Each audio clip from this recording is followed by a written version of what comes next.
We're solving another water damage issue here.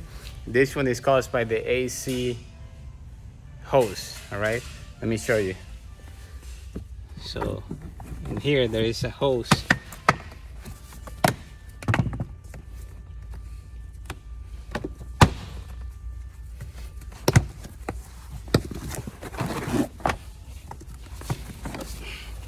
And this is, you can see it's all wet over there.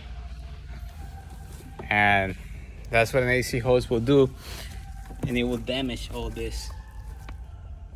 This one will never dry. You have to take it out and replace it.